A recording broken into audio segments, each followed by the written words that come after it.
চিকিৎসা চালানো হয়। ডাক্তাররা সর্বশক্তি সর্বোচ্চ মেধা দিয়ে চিকিৎসা করে রোগীটাকে ভালো করার জন্য, ঠিক কিনা? বন্ধু আমার, ডাক্তার যখন আসে না, রোগী তখন ডাক দিয়ে কয়, সিস্টার 1 ঘন্টা হয়ে যায় আমার কাছে, কেন ডাক্তার আসে না? সিস্টার মেয়ে মানুষ, ডাইরেক্ট বলে দেয়, সরল সোজা মেয়ে মানুষ সিস্টার ডাইরেক্ট বলে দেয়, এতদিন তো চিকিৎসা হয়ে গেল, কোনো উপকার হলো না। আজকে ঢাকা পিজি হাসপাতাল থেকে ডাক্তার নিয়ে আসা হয়েছে, আপনার জন্য মেডিকেল বোর্ড টিম গঠন করা হয়েছে। ওখানে চিন্তা ভাবনা গবেষণা করছে আপনার চিকিৎসার জন্য, উন্নত চিকিৎসা দেওয়ার জন্য টিম বোর্ড গঠন করা হয়েছে। এবার রোগী বুঝতে পারে, হায় রে, এই বগুড়া মোহাম্মদ আলী হাসপাতালের বড় বড় ডাক্তার, রংপুরের বড় বড় ডাক্তার যখন পারলো না, আমার মনে হয় দুনিয়ার কোন ডাক্তারের আর কোনো ক্ষমতা নাই, আমার আর ভালো হওয়ার আশঙ্কা নাই। ওই মুহূর্তে বিপদে পড়ে ওই রোগীটার 2টা নাম উচ্চারণ করে। বলেন তো দেখি, কয়টা নাম? কয়টা নাম? আরে সবাই কোন কয়টা নাম? 2টা নাম উচ্চারণ করে। কার কার নাম? কার কার নাম বলতে পারলাম না। রোগীটা 2টা নাম উচ্চারণ করে, একটা হলো আল্লাহর নাম আর একটা হলো মায়ের নাম, ঠিক কিনা? ও আল্লাহ, বাসা আল্লাহ, ও মা, মা গো, ও আল্লাহ, ও মা, ঠিক না কথাটা? ঠিক কিনা? 2টা নাম উচ্চারণ করে। কেন না? এই 2 নামের সাথে তার সম্পর্ক আছে, তার মধ্যেই বিপদের সময় 2টা নাম আসবে, ঠিক কিনা? যে সন্তানটা মা বাবার ভক্ত, বিপদে পড়লে মায়ের নাম মুখে আসবে। যার ভিতরে মায়ের নাম মুখে আসবে, তার মুখে কিন্তু আল্লাহর নামটাও আসবে, ঠিক কিনা? আল্লাহর নামটা যে সবসময় নিতে মজা পায়, বিপদে আপদে সর্বহালতে লোকটার মুখে আল্লাহর নাম এসে যায়। আল্লাহ আল্লাহ আছে সিদি ওস্তে নাম, আল্লাহ আল্লাহ আছে সিদি ওস্তে নাম, শিরু সাকর মে গুনাহ জানাম তামাম। আল্লাহ আল্লাহ ব্যক্তি যদি আল্লাহর নামটা মুখে মুখে নেয়, অন্তরে যদি আল্লাহর নামটা সেট হয়ে যায় ইমানের সাথে, ওই ব্যক্তিটা যদি আল্লাহর গোলাম হয়, আল্লাহ যদি তাকে গোলাম বলে স্বীকার করে নেয়, রসুল তাকে যদি উম্মত বলে স্বীকার করে নেয়, ওই ব্যক্তিটা আল্লাহর নামটা তার জবানে আসা মাত্র যে স্বাদটা পায়, আমার নবী বলে, মা নামক শব্দ, ছোট্ট একটা শব্দ, একটা অক্ষরের একটা শব্দ মা, আর 4টা অক্ষর আল্লাহ। আল্লাহর নামের এই শব্দটা আর মা নামক কথাটার মধ্যে যত মেডিসিন আল্লাহ দিয়ে রাখছে, পৃথিবীর সৃষ্টি থেকে আজ পর্যন্ত, আজ থেকে কিয়ামত পর্যন্ত, এত মেডিসিন আল্লাহর জমিনে আল্লাহর কোথাও দেয় নাই। 2টা নামের মধ্যে আল্লাহ দিয়েছে, একটা হলো মা আর একটা হলো আল্লাহ। চিৎকার দিয়ে কোন সুবহানাল্লাহ। আল্লাহ আল্লাহ আছে সিদি ওস্তে নাম, আল্লাহ আল্লাহ আছে সিদি ওস্তে নাম, শিরু সাকর মে গুনাহ জানিম তামাম। আয়া মানো চাঁদে রোজে নজদে মস্ত, আয়া মানো চাঁদে রোজে নজদে মস্ত, দর হাকিকত মালিকে হর সারে খোদাস্ত। আল্লাহ আল্লাহ কিয়া মুবারক নাম হয়, আল্লাহ আল্লাহ কিয়া মুবারক নাম হয়, আল্লাহ আল্লাহ আসে কো কাম হয়। আল্লাহু আকবার বলেন।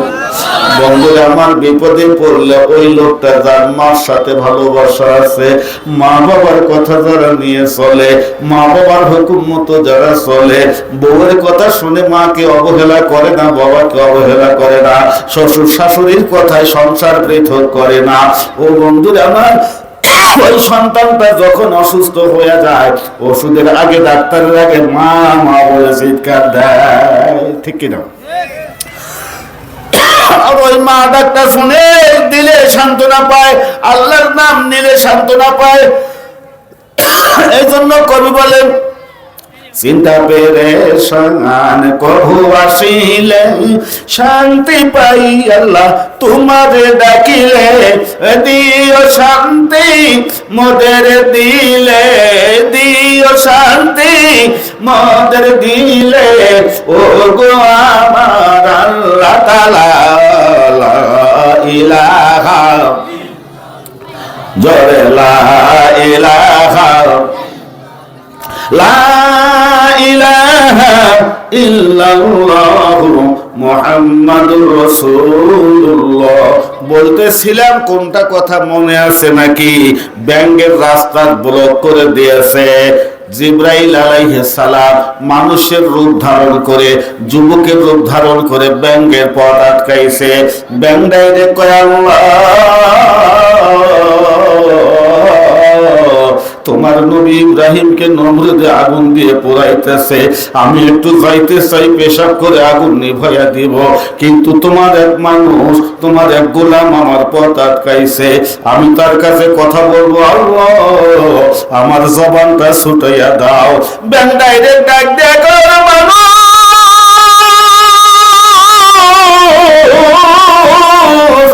থেমে যাও, সরে যাও। জিবরাইল ডাক দিয়ে কয় ব্যাংরে কোথায় যাস একটু বলে যা। ব্যাংক ডাইরেক্ট কয় তুমি মানুষ না আর কিছু, নমরুদ বাহিনী আমার নবী ইব্রাহিম আলাইহিস সালামকে আগুনে উঠাইছে, আগুন তলপেকে দিয়ে তলে দিয়ে আগুন দিয়ে চতুর্দিক থেকে দাউ দাউ করে জ্বলে যাচ্ছে। আল্লাহর নবী ইব্রাহিম খলিলুল্লাহকে মারছে, আর তুমি ওই দিক না যাইয়া আমার পথ আগলাইলা। ছেড়ে দাও আমি চলে যাব ওই দিকে। জিবরাইল কয় ব্যাং তুই যাইয়া কি করবি? কয় আমি পেশাব করে আগুন নিভাইয়া দিব। ও বন্ধুরে আমার, ব্যাং ডাইরেক্ট ডাক দিয়ে কয় পেশাব করে আগুন নিভাইয়া দিব। এবার জিবরাইল কয় ব্যাং রে তুমি তো যাইতেই পারবে না, 2-1 কিলোমিটার আগেই তুমি আংরা হয়ে যাইবা, ভাজা হয়ে যাইবা, শক্তি হয়ে যাইবা, তোমার তো জীবন চলে যাবে, ওই পর্যন্ত পৌঁছিতে পারবে না। তাছাড়া যদি যাও তোমার পেশাব দিয়ে কে আগুন নিভবে। ব্যাং ডাইরেক্ট ডাক দিয়ে কয় ও মানুষ আমি জানি আমি যাইতে পারবো না, তার আগে আমার জীবন চলে যাবে, ভাজা সুটকি হয়ে যাব, কিংবা যদি যাই আমার পেশাব দিয়ে আগুন নিভবে না, এটাও আমি জানি। জিবরাইল কয় তাহলে জানো যখন যাও কেন? কয় এজন্য যাই কালকে আমাদের দিন আমার আল্লাহর কাছে আমি বলে দিব আল্লাহ গো আমি জীবন দিয়েছি, আল্লাহ তুমি তো দেখেছো আমি নমরুদের পক্ষে নাই, আমি তোমার পক্ষে ছিলাম। চিৎকার দিয়ে কোন সুবহানাল্লাহ। আমরা কার পক্ষে? আমরা কি নমরুদের পক্ষে না ইব্রাহিমের পক্ষে? জোরে কোন কার পক্ষে? আমরা ফিরআউনের পক্ষে না মুসার পক্ষে? আমরা আবু জাহেলের পক্ষে না আমার রাসূলের পক্ষে? যদি হইতে চান আমরা ইমাম হাসান হুসাইনের পক্ষে নাকি আমরা ইয়াজিদের পক্ষে? আমরা কোন পক্ষে? যদি ইমাম হাসান হুসাইনের পক্ষে হয়ে যায় জবানটা একটু চালু রাখবেন, যদি জবানে সাপোর্ট না পায় কিয়ামতের দিন আপনাকে ইয়াজিদের পক্ষ অবলম্বন করাবে। আমি বলতেছিলাম এটা মাদ্রাসা, এটা মাদ্রাসা কার ঘর? কার ঘর? আরে না, রাসূলের ঘর। قال النبي صلى الله عليه وسلم مساجد بيت الله والمدرسة بيتي أو كما قال النبي صلى الله عليه وسلم আমার নবী বলেছেন, ও আমার নবী বলেছেন দুনিয়ার সমস্ত মসজিদগুলো হচ্ছে আল্লাহর ঘর। কার ঘর? জোরে কোন কার ঘর? আল্লাহর ঘর। মাদ্রাসাগুলো কার ঘর? আমার নবীজির ঘর। চিৎকার দিয়ে কোন কার ঘর? নবীজির ঘর। গলা ফাটাইয়া শেষ করবে, আপনাদের আওয়াজ বেরোবে না। ও বন্ধুরা আমার, আজকে যদি আওয়াজ না বের হয় আল্লাহর আদালতে মামলা দিয়ে যাব, অভাব হবে না। বন্ধুরা আমার, মাদ্রাসাগুলো নবীজির ঘর। নবীর বাড়ি কোথায়? কোথায়? নবীর বাড়ি কোথায় তাও জানেন না, কয় না। হুজুর আপনি কে করবেন, ওর থেকে আওয়াজ চাচ্ছি আমি। নবীর বাড়ি কোথায়? মক্কায়। ফুল ফুটালেন কোথায়? মদিনায়। ঠিক না কথাটা? মদিনা শহর কি যে সুন্দর, বলেন কি যে সুন্দর, পৃথিবীর দ্বিতীয় মদিনা শহর, বলেন পৃথিবীর দ্বিতীয় মদিনা শহর, কি যে সুন্দর, বলেন কি যে সুন্দর, পৃথিবীর দ্বিতীয় মদিনা শহর। আজ পর্যন্ত দেখা যায় লাঙ্গলুর হাট মাদ্রাসা হয়েছে, মদিনা থেকে 2-1 বস্তা সিমেন্ট পাঠাইছে নাকি? কোন নাঙ্গলুর হাট মসজিদ হয়ে গেছে, ঘরটা তো আল্লাহর, আসমান থেকে কি 2-4 বস্তা সিমেন্ট পাঠাইছে? কিছুই পাঠাইলো না আমার আল্লাহ, তবুও বলে মসজিদ তার, নবীও কিছুই পাঠায় নাই, তবুও বলে মাদ্রাসা তার। তাহলে দেখা যায় জমি আপনার, টাকা আপনার, শ্রম আপনার, সমর্থন আপনার, মেধা আপনার, উপস্থিতি আপনার, সবকিছু আপনারা দেন, কিন্তু ফাঁকে থেকে নবীজি মালিক হয়ে যায়। ঠিক কিনা? ফাঁকে থেকে নবীজি মালিক হয়ে যায়। ইট আপনার, সিমেন্ট আপনার, বালি আপনার, কাঠখড় আপনার, শ্রম আপনার, মেধা আপনার, সমর্থন আপনার, জমি আপনার, মাঝখানে মসজিদ বানাইলেন, মালিক হয়ে গেল আমার আল্লাহ। ঠিক কিনা? মালিক হয়ে গেলেন আল্লাহ। আল্লাহর পক্ষ থেকে বাইতুল মামুর থেকে আরশে আলা থেকে 1 বস্তা সিমেন্ট পড়লো না, 1 টন রড আসলো না। বানানোর সময়, মসজিদ বানানোর সময় এলাকার ইউনিয়নের মেম্বার, চেয়ারম্যান, মন্ত্রী, মিনিস্টার, স্থানীয় প্রভাবশালী ব্যক্তি ধনী গরিব একাকার হয়ে সহযোগিতা করে আমরা মসজিদ বানিয়ে নেই। ঠিক কিনা? মালিক কিন্তু হলো আমার আল্লাহ। মাদ্রাসা বানাই আমরা, আর মালিক হয়ে গেল আমার নবী। আপত্তি আছে নাকি আপনাদের? কথা বলেন, আপত্তি আছে নাকি? ও বন্ধুরা আমার, জান্নাত বানাইলো কেটা? বলেন দেখি, জান্নাত বানাইছে কে? সবাই মিলে কোন জান্নাত বানাইলো কে? জান্নাত বানাইলো আল্লাহ। এবার মালিক কে? মালিক কে? না না না, সবকিছুর মালিক হবে উনি, তাহলে না, এটা আমরা মানতে পারি না। আল্লাহ বানাইছে জান্নাত, আমরা হলাম মালিক। আল্লাহু আকবার কর। আল্লাহ বানাইলো জান্নাত, মালিক হলাম আমরা। ঠিক কিনা? এটা আমার মুখের কথা নয়, আল্লাহ নিজেই উইল করে দিয়েছেন, দলিল আমাদের হাতে তুলে দিয়েছেন। আমরা যে জান্নাতের মালিক এই কোরআনেই পাওয়া যায়। আল্লাহু আকবার।